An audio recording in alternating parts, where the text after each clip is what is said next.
예, 오늘은 방언에 대해서, 예언에 대해서 마지막 이렇게 말씀을 살펴보도록 하겠습니다. 예, 40절까지, 방언에 대해서, 예언에 대해서 40절까지 한 장 전체를 다루고 있으니 이것이 고린도 교회에서 굉장히 큰 문제였다는 것을 우리가 충분히 알 수 있습니다. 마지막으로 사도 바울이,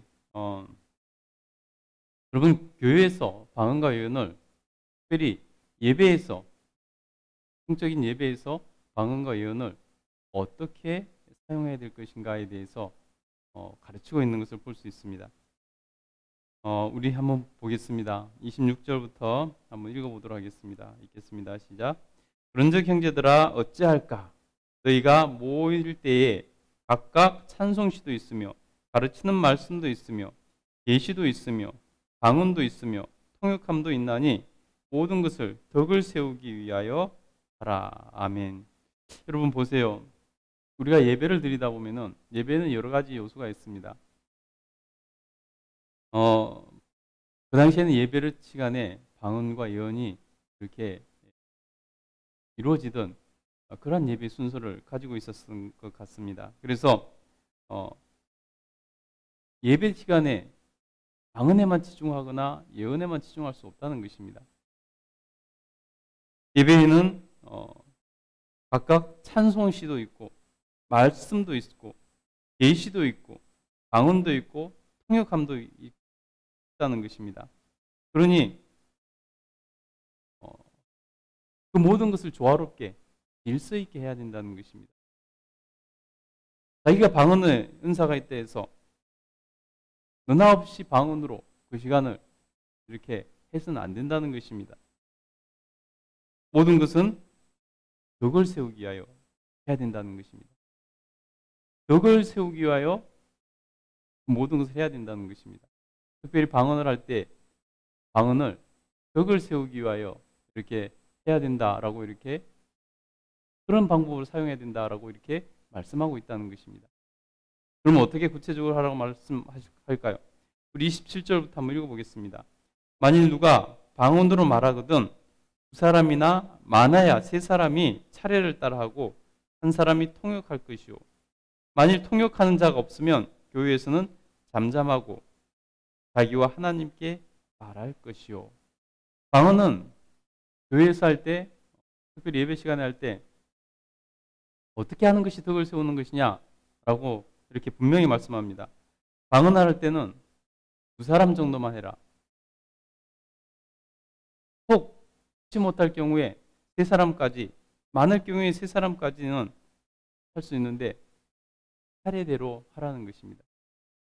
중구난방으로 하지 말고 차례대로 하라는 것입니다. 근데 중요한 것은 뭐냐면은 방언은 하나님과 하는 것으로 영이 하는 것으로 우리가 알아들을 수가 없으니 내가 방언을 한다고 사람들이 알아들을 수 없으니 방언할 때는 반드시 통역하는 자가 있을 때 하라는 것입니다. 통역하는 자가 없이 방언하지 말라는 것입니다. 그것은 덕이 되지 않는다는 것입니다. 유익이 되지 않는다는 것입니다.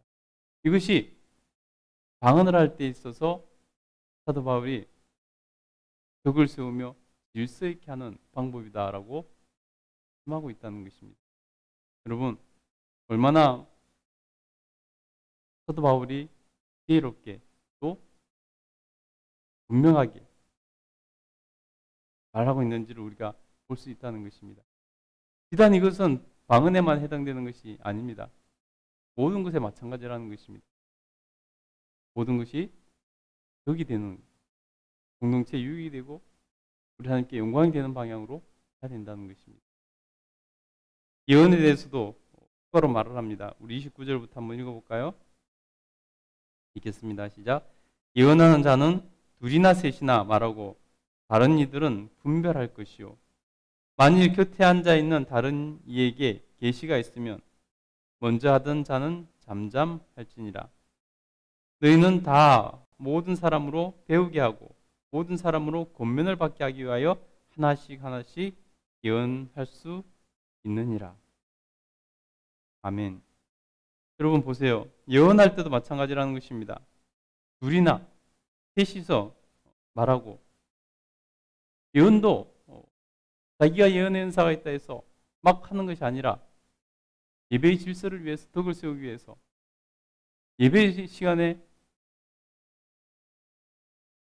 예언의 순서만 있는 것이 아니라 앞에서 살펴봤듯이 찬송시도 있고 말씀도 있고 계시도 있고 통역함도 있고 방언도 있고, 그렇기 때문에 예언도 마찬가지로 둘이나 셋이만 하라는 것입니다.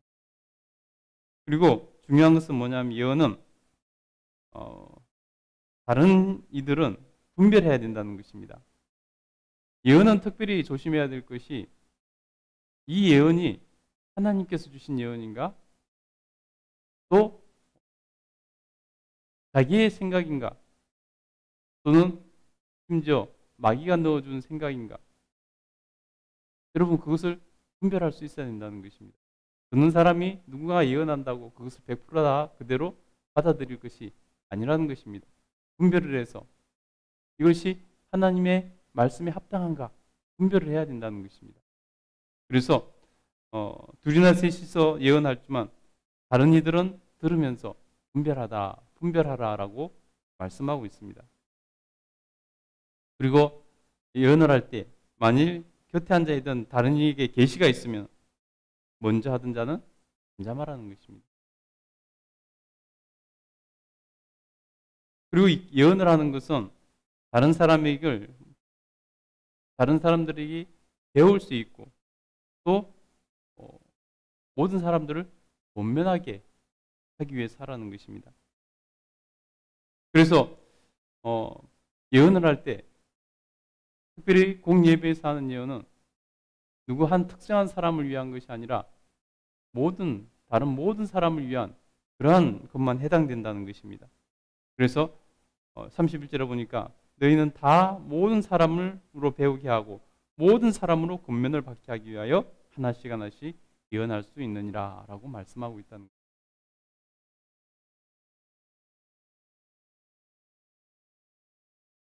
한 사람의 프라이버시를 해치거나 그래서는 안 된다는 거죠. 공익을 위한 예언을 하라는 것입니다.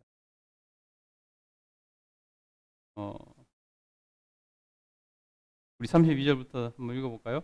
예언하는 자들의 영은 예언하는 자들에게 제재를 받나니 하나님은 무질서의 하나님이 아니시오 오직 화평의 하나님이시니라.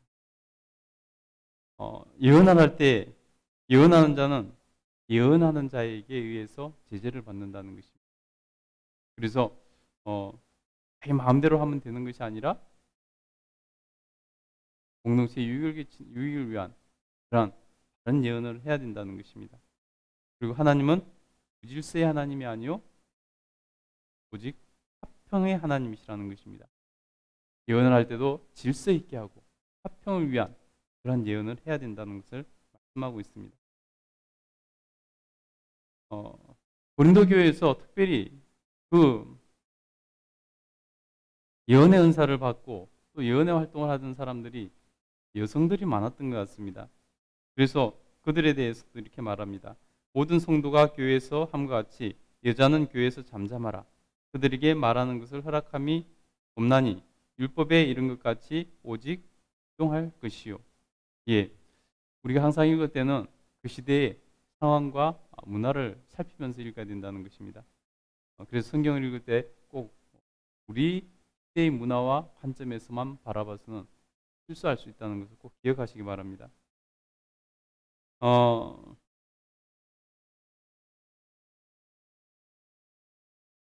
우리 37절부터 한번 읽어볼까요? 37절부터 한번 읽어보겠습니다. 만일 누구든지 자기를 선지자나 혹은 신령한 자로 생각하거든 내가 너에게 편지하는 이 글이 주의 명령인 줄 알라. 자기가 예언의 은사를 받았다 해서 자기가 마치 선지자나 된 것처럼, 또 스스로가 신령한 것처럼, 자기만 신령한 것처럼, 자기가 선지자로 뽑힌 것처럼 예언의 은사를 가지고 예언을 한다 해서 자기가 마치 선지자나 된 것처럼 그렇게 여겨서는 안 된다는 것입니다. 겸손하라는 것입니다. 예언을 할 수 있다 그래서 그가 선지자가 아니라는 것입니다. 하나님께서 직분을 주고 세운 것도 아니라는 것입니다. 그래서 교만해지지 말고 겸손하라 라고 말하는 것입니다.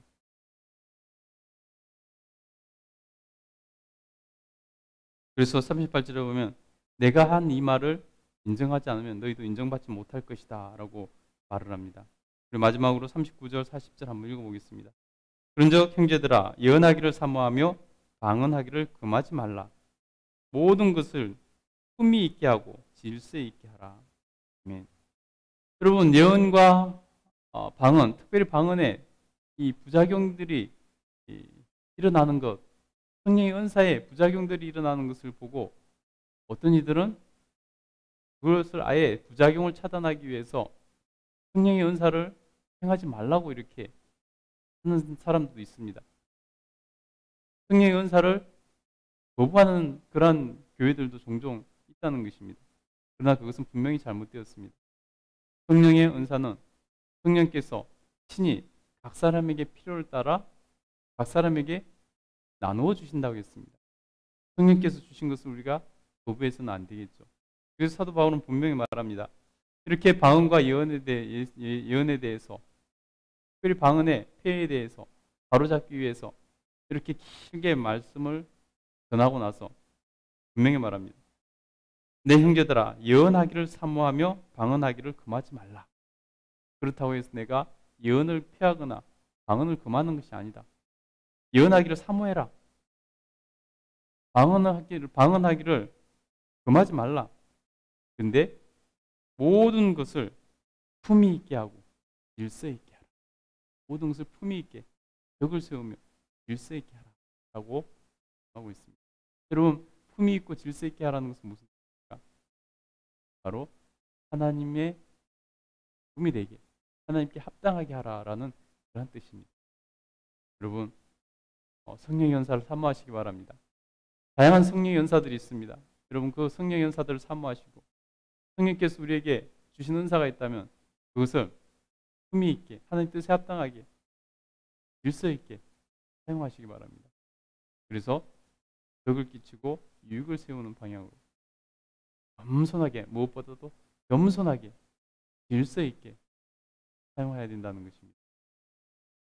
여러분 성령의 연사를 받아서 그것을 행하며 누리는 것은 우리 신앙에 큰 도움이 되고 도움이 되는 것입니다. 그러니 여러분 성령의 연사를 사모하시고 그것을 통해서 신앙의 기쁨을 누릴 수 있게 되기를 다시 한번 간절히 축복합니다.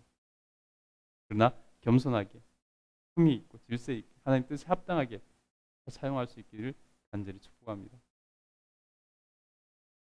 기도하겠습니다. 돌아가신